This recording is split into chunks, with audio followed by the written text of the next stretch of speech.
BITC has offered practical interventions that have allowed us to continue consistently. There's a spirit of togetherness, kind of an alignment in what we want to do and what the country is trying to achieve overall.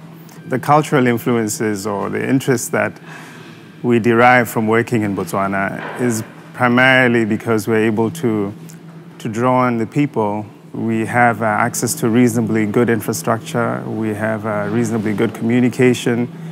We also have a good financial system. Combining the ability to be able to produce products, but at the same time being in touch with things that are important to us makes Botswana a special place to work from.